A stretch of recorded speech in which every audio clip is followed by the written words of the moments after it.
Well, U.S. envoy Steve Witkoff is in Russia as Washington continues its attempts to broker a ceasefire in Ukraine. It's Mr. Witkoff's third official visit to the country.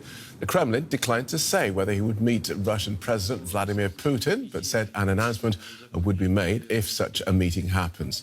The pair met during the envoy's previous trips to Washington. Where's Steve Witkoff right now, folks? Steve Witkoff is in Moscow, Russia. So what is this all about? You know, is this, you know, the Kumbaya moment with Russia? We're in love with Russia now. Trump's in love with Russia. He's a Russian asset. We're all Russian assets. No. But think about it.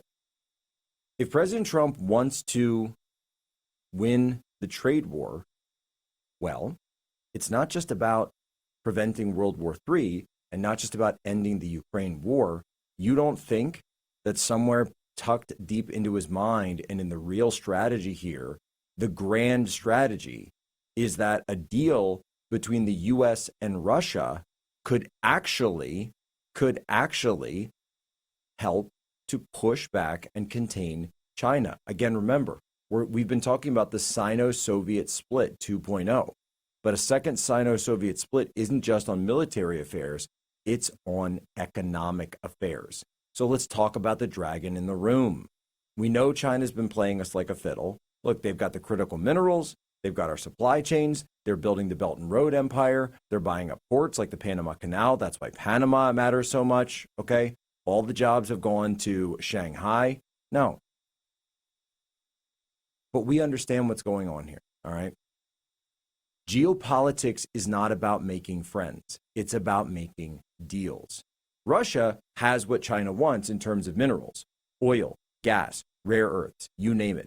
China's economy runs on Russian resources like a car runs on fuel. And right now, of course, Moscow is selling to Beijing because sanctions and NATO's cold shoulder have left them no choice. But here's the kicker.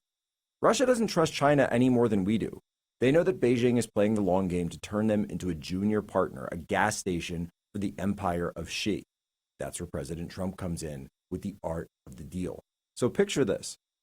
Trump sits down with Vladimir Putin. He doesn't get into some lecture about democracy and philosophy. He talks business.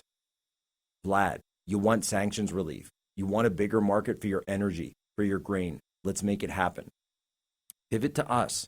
Sell your stuff to America, to the West, our allies, instead of feeding China's machine.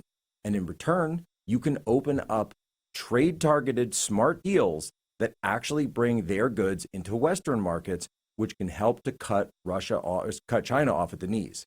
Think about the pipelines. Think about all of the stuff that could be done. American companies partnering to mine Siberia, go into the Siberian resources, work in the Arctic. Why? Why would it work?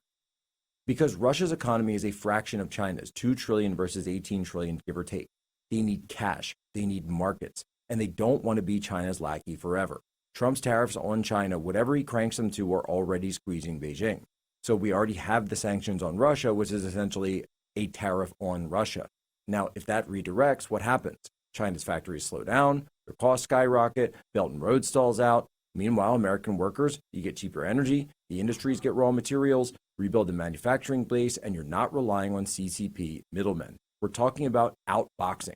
We're not talking, by the way, about cozying up to Russia. But where were those people when we cozied up to China? They called it progress. They said it was great. They said it was genius. Well, guess what?